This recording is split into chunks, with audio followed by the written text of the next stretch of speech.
Bom dia, ouvintes da Rádio Assunção Cearense. Bom dia, internautas do blog do Edson Silva.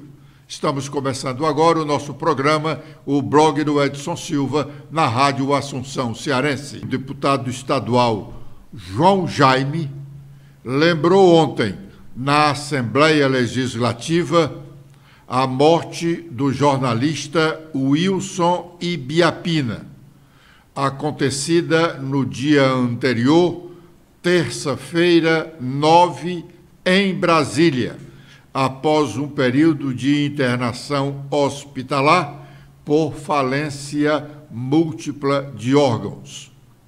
Os deputados também fizeram um minuto de silêncio, após o que o deputado João Jaime justificou a sua homenagem póstuma. Vamos ouvi-lo. É com pesar que até já fiz aqui o comunicado do falecimento do jornalista Wilson Ibiapina, ele que foi um dos pioneiros do jornalismo do estado do Ceará a nível nacional. Muito cedo, com 14 anos, saiu da sua terra natal, Ibiapina, em busca do seu sonho de ser jornalista. Sonho esse compartilhado hoje, apesar de muitos jovens não conhecer a sua trajetória, mas compartilhado por muitos jovens que hoje sonham seguir a carreira de jornalismo.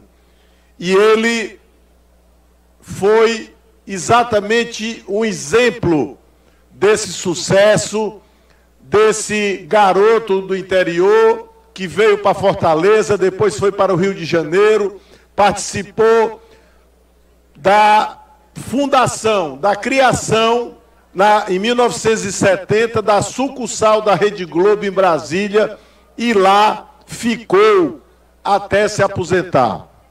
Eu, muito jovem, com 14, 13 anos, aí eu me lembro do meu amigo deputado Carmelo Neto, que sempre foi interessado em política desde garoto.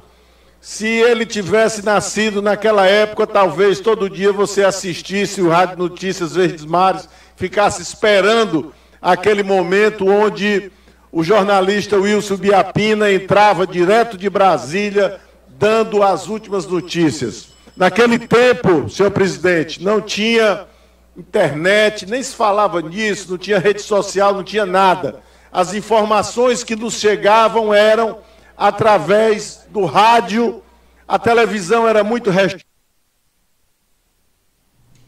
Bom, mais do que merecida esta homenagem que a Assembleia prestou ontem à memória do jornalista cearense Wilson Ibiapina. Figura exemplar, era uma das expressões, das maiores expressões do jornalismo em Brasília, formando na expressiva bancada de jornalistas cearenses na capital federal, desde a sua fundação. Hoje, nós só temos, desse tempo, o jornalista Fernando César Mesquita, outro cearense, bairrista tanto quanto Wilson Ibiapina, que nos seus últimos anos de atividade profissional prestou serviços ao Sistema Verdes Mares de Comunicação, porque era o dirigente da sucursal do Sistema Verdes Mares, representando não apenas os veículos de comunicação daquela empresa, TVs Diário e TV Verdes Mares, o Jornal Diário do Nordeste, ainda quando existia, e Rádio Verdes Mares, de que ele participava, como disse João Jaime, até recentemente, do Jornal da Manhã daquela emissora cearense. Ibiapina deixa saudade, muita saudade, nos amigos, a família e os amigos que eram muitos aqui no estado do Ceará. O deputado federal Mauro Benevides Filho não esconde sua alegria com o término vitorioso da discussão sobre o piso nacional do pessoal da enfermagem e afins, com a sanção da lei que será feita pelo presidente Lula amanhã, sexta-feira, em Fortaleza, onde Lula vai estar para também lançar um programa de universalização das escolas profissionalizantes. Mauro Filho, sem dúvida, foi o principal batalhador dessa melhoria salarial para o pessoal da enfermagem. Ele, inclusive, pela sua competência também ou principalmente na área da economia, foi quem descobriu onde estavam os recursos que garantiriam o pagamento do piso nacional da enfermagem e do pessoal afins de R$ 4.750, a partir, então, de amanhã, quando a própria ministra da Saúde já assinará a ordem de liberação dos recursos para complementação salarial, tanto do pessoal da enfermagem da área municipal, quanto das santas casas, principalmente. Vamos ouvir o que diz o deputado federal Mauro Benevides Filho. Atenção, enfermagem do meu querido país, mas em especial do meu querido estado do Ceará. Estou passando aqui para dizer para vocês, e eu já vinha alimentando essa possibilidade, porque dia 12, Dia Internacional da Enfermeira, do Enfermeiro, dia 12 de maio, dia 12 de maio, o presidente Lula vai estar em Fortaleza, no Ceará. E quero dizer para vocês que acabo de receber a informação de que ele já sancionará, olha só aí, já sancionará o PLN que abre a dotação orçamentária para que o Ministério da Saúde possa repassar o dinheiro para estados, municípios, entidades filantrópicas e hospitais privados que atendam, no mínimo, 60% pelo SUS. Além disso, a segunda exigência do Supremo Tribunal Federal, que era a publicação da portaria do Ministério da Saúde, que vai transferir, dizer a forma de operacionalização desse repasse. Pois bem, nesse mesmo dia, a ministra Nízia Trindade da Saúde estará em Salvador, presidente Lula em Fortaleza, ministra Nízia em Salvador, e ela também, como eu já havia anunciado, ela também publicará a portaria que disciplina esse repasse para todos os estados, municípios e assim por diante. Portanto, finalmente esse dia chegou, estou anunciando aqui de primeira mão, e eu espero, portanto, que agora a gente possa fazer essa conclusão. Dia 12, sexta-feira, portaria do Ministério da Saúde e a sanção do presidente Lula será realmente o grande presente que vocês terão no dia 12, e eu, como seu deputado federal, Mauro Benevides Filho, estou ainda mais feliz por saber que esse dia finalmente vai chegar. Um abraço a todos. O deputado Mauro Filho, há coisa de pouco mais de um mês, numa longa entrevista que nos concedeu ao blog do Edson Silva e à TV Otimista, ele fez a promessa de que no dia 12, portanto, amanhã, ele fez esse anúncio há pouco mais de um mês, seria no dia da enfermagem, seria feito esse anúncio da conclusão de toda essa discussão, que envolveu, inclusive, o Supremo Tribunal Federal, porque foi o Supremo Tribunal Federal que suspendeu os efeitos da lei anteriormente aprovada pelo Congresso Nacional, alegando que a lei o projeto não havia atendido às recomendações legais, como, por exemplo, identificar a fonte de recursos para o pagamento dessa melhoria ao pessoal da enfermagem. Como nós dissemos anteriormente, o deputado Mauro Filho foi quem descobriu a fonte dos recursos e, nessa entrevista, ele explicou detalhadamente como chegou a essa localização dos recursos. O Ministério Público Federal quer a prisão do ex-presidente Fernando Collor de Mello, segundo nova manifestação que encaminhou ao Supremo Tribunal Federal. Stephanie.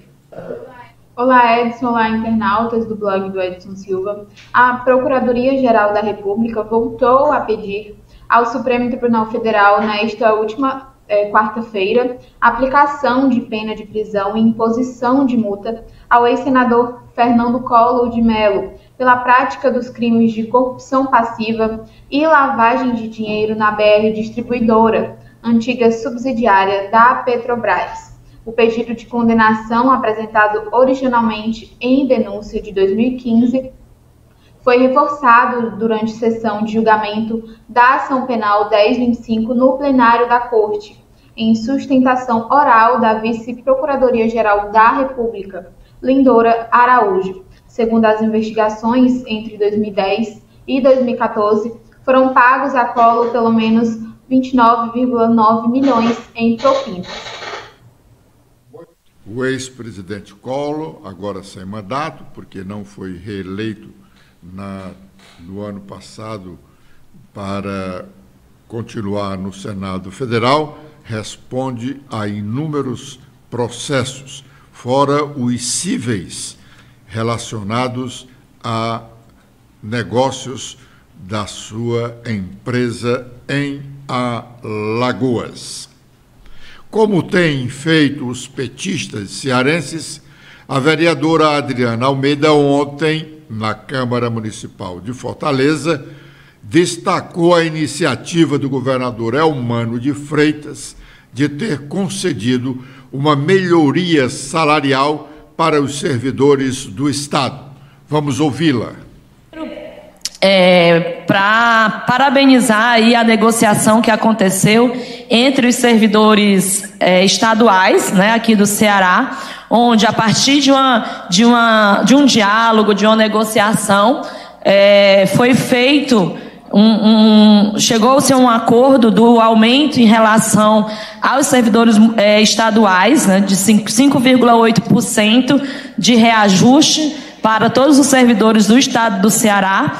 Esse reajuste, ele vem dividido aí em 2 meses, agora em junho e agosto, 3% e 2,8%, e também retroativo a janeiro, que será pago ainda esse ano em dezembro. Além disso, a gente conseguiu também, com o governador do estado, um aumento também de 5,8% no auxílio alimentação, que é algo muito importante também para que os trabalhadores possam, nós trabalhadores possamos viver bem e dentro das perspectivas. Ainda é preciso melhorar, avançar, mas o governador Elmano de Freitas já se comprometeu, a partir dos próximos anos, dar um aumento real e não só da inflação. Isso com base no diálogo. Ontem foi aprovado na Assembleia Legislativa por todos os deputados, por unanimidade. É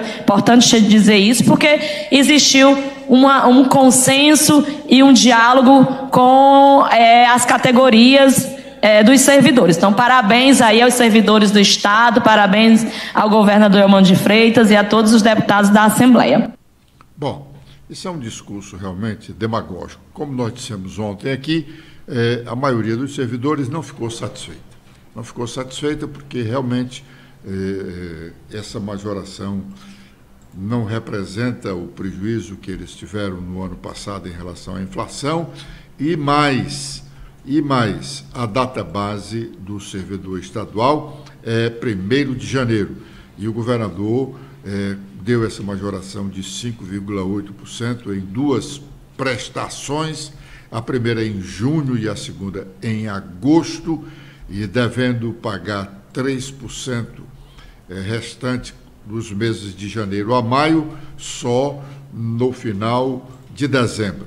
Repetimos, sem dúvida, eu acredito que o governador, se pudesse, teria dado um aumento maior para os servidores, como deu o presidente Lula, 9% para todos os servidores federais. É que a situação do estado do Ceará é, repetindo a expressão que usamos ontem, periclitante. O governo Camilo Isolda deixou a situação do erário estadual em penúria, situação de penúria. Por isso o governo não pôde dar uma majoração, uma melhor majoração salarial. E torçamos todos para que o Estado recupere a sua arrecadação, para que o governo possa cumprir a promessa que ele fez e que agora já é lei, porque foi aprovado ontem na Assembleia, como nós registramos aqui no nosso programa. Agora é o momento de sabermos quais as nossas manchetes, as manchetes locais e nacionais. Letícia. Olá, Edson. Olá a todos que acompanham o nosso programa desta quinta-feira. Com as atualizações feitas no nosso blog hoje, temos que a presidente do Supremo, do Conselho Nacional de Justiça, Rosa Weber, evidencia que o Anuário de Justiça do Brasil permite uma reflexão social do sistema judiciário. O lançamento do Anuário da Justiça 2023, tão cheio de conexões e significados nesses primeiros meses, oportuniza a reflexão contextualizada sobre o sistema de justiça de longo prazo, escolhas que fazemos dos rumos que almejamos trilhar na perspectiva ampla e enriquecida que só a visão panorâmica pode proporcionar, afirmou a ministra.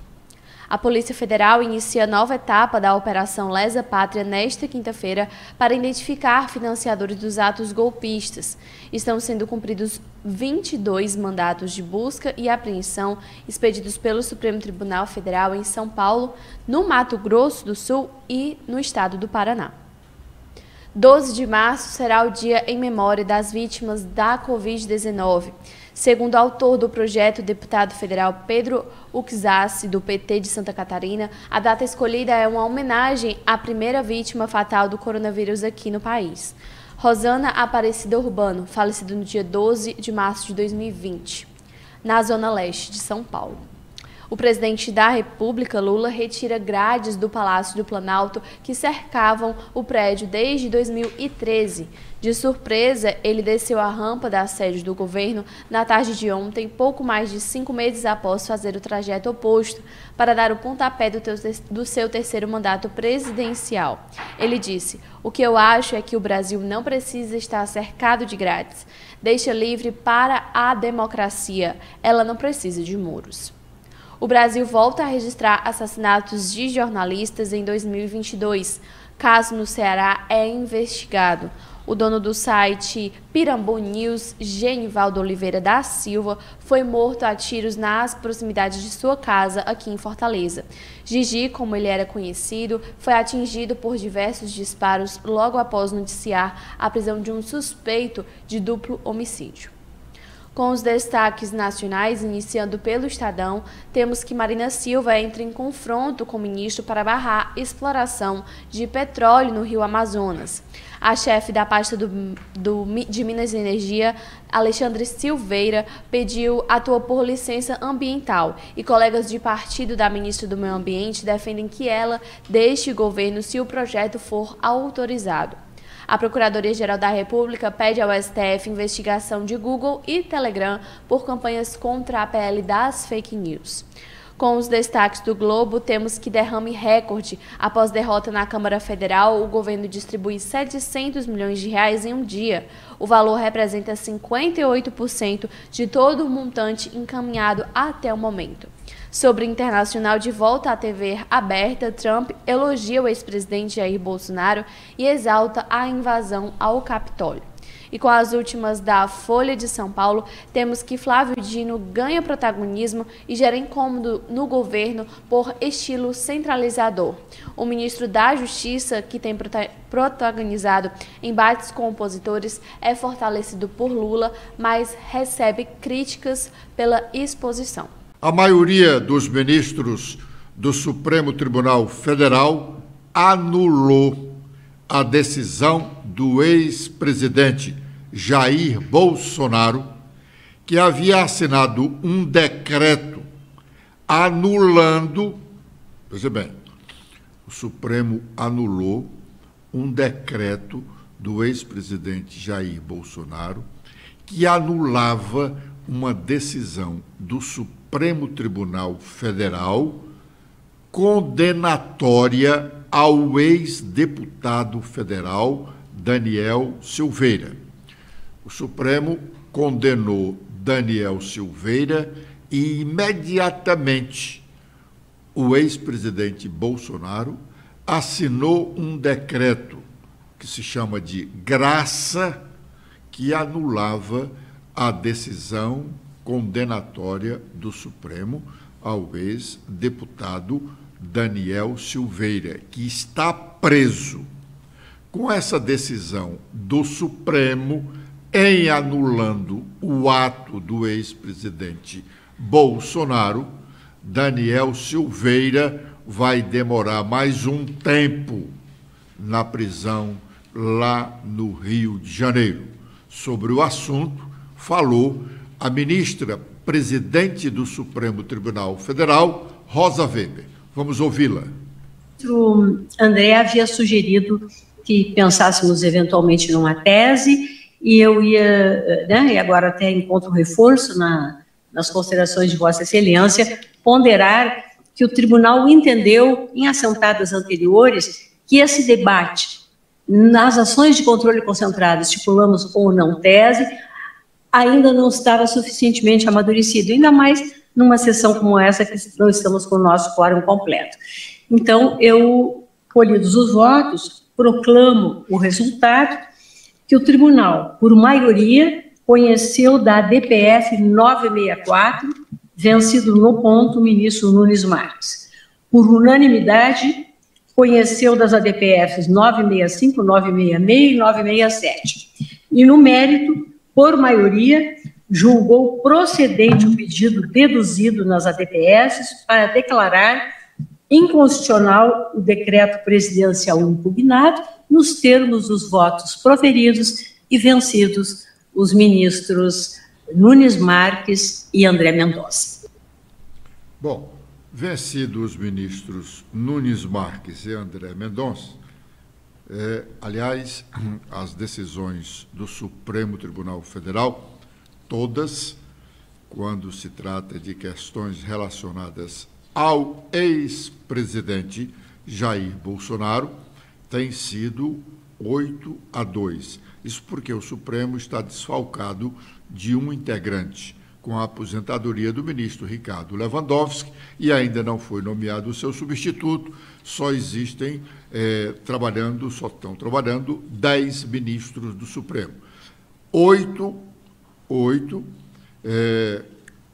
decretaram a inconstitucionalidade desse decreto do Bolsonaro. E esses dois ministros foram indicados pelo ex-presidente Bolsonaro, que ele dizia que eram ministros dele. Lamentavelmente, os votos desses ministros têm mostrado que parecia ser de fato. Bom, os vários lobbies já se manifestam cobrando privilégios no projeto da reforma tributária, que não se sabe quando sairá, porque primeiro o Congresso está discutindo o projeto do arcabouço fiscal. Pois bem, um desses lobbies é o da educação privada, sobre o qual fala o deputado federal cearense Eduardo Bismarck. O lançamento hoje é um ato solene, formal, para podermos estar aqui avisando para o Congresso, para a sociedade, para as entidades que fazem parte da educação privada, que agora nós temos um ambiente de diálogo e debate no Congresso sobre a educação particular de qualidade. Esse é o momento. Nós estamos falando de ensino básico, ensino superior, estamos falando do ensino particular de maneira geral. E aí nós temos pautas que são emergenciais, como a reforma tributária, onde a gente não pode aceitar que uma tributação maior ela reflita aí, por exemplo, na mensalidade dos alunos, prejudicando o ingresso de novos alunos, principalmente no ensino superior e também no ensino básico, que é muito atendido pelas classes C, D e E. Nós temos também uma grande preocupação com o tributo em cima do livro didático, que pode prejudicar insumos, de uma maneira geral, do ensino, que podem prejudicar também no acréscimo da mensalidade. Fora isso, nós temos pautas que são permanentes, pautas da educação. Nós temos aí um debate que está muito aí também presente nesse momento, FIES, ProUni, como que será a questão da compensação do PIS e COFINS do ProUni na reforma tributária também, que é uma bolsa que é dada aos alunos, então isso também pode ser prejudicado, até no balanço das universidades. Temos aí a questão do ensino médio, temos aí a questão do ensino à distância, portanto, várias pautas que a gente tem que debater permanentemente aqui no âmbito da nossa frente parlamentar, apoiando, portanto, o Executivo e as entidades, servindo dessa mediação de diálogo e fazendo também à frente um observatório do andamento do ensino privado no Brasil. Bom, todo o restante do discurso do deputado federal cearense Eduardo Bismarck é um pano de fundo. Na verdade, começa a atuar o lobby da escola particular. A questão da saúde pública do Ceará continua dominando os debates na Câmara Municipal de Fortaleza e na Assembleia Legislativa do Estado. Ontem, na Assembleia, não foi diferente, inclusive com um discurso forte da deputada Silvana Oliveira, que, por sinal, também é médica. Vamos ouvir parte do que ela disse. A gente deve seguir. Se for uma fratura transtrocanteriana, se for uma fratura do colo do fêmur, se for uma fratura do punho, isso, aquilo, outro, só que o paciente estava incluso em todas essas fraturas. Claro, ele tinha que ser regulado para algum lugar.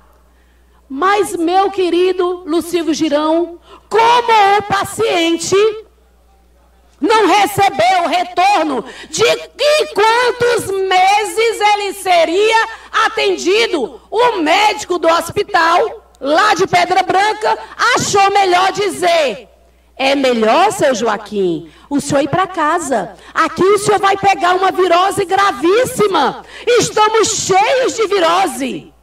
Oh, precisava eu não ser uma médica, precisava eu ser uma doidinha. Nunca mais vou dizer que eu sou doida. O meu querido Fernando Hugo diz: nunca digo que você é doida, você tem muito juízo. Eu tenho muito juízo, deputado Silvio Girão. Eu tenho juízo demais para saber que aquele paciente foi tirado de dentro do hospital da Pedra Branca porque eles não tinham a menor esperança de quando o paciente seria regulado. Ficou regulado em casa, Carmelo? Regulado em casa. Regulado em casa para ir para canto nenhum. Sabe o que é que a igreja do Senhor Jesus faz? Eu sou representante de um povo aqui da igreja. Nem tem representante de igreja não, pois eu sou. Essa é crente aqui. Eu sou representante, sim. A igreja resolveu pagar. Todos nós somos igreja. Eu sou a igreja de Jesus. A igreja não aguenta ver um paciente de 78 anos com 2 fraturas graves em casa. Em casa, esperando a boa vontade do computador do médico que fica atrás de um computador. Atrás de uma burocracia cretina, criminosa, infame. Eu queria poder passar para o estado do Ceará, mas eu vou colocar nos meus stories o raio-x do paciente com a permissão da... Obrigado pela honrosa audiência e amanhã, com a proteção de Deus, estaremos de volta às 11h45. Letícia. Faço meus agradecimentos a todos que acompanharam o nosso programa de hoje. Vocês podem ver mais notícias apontando a câmera do celular de vocês para este QR Code. Espero revê-los no nosso programa de amanhã. Até lá!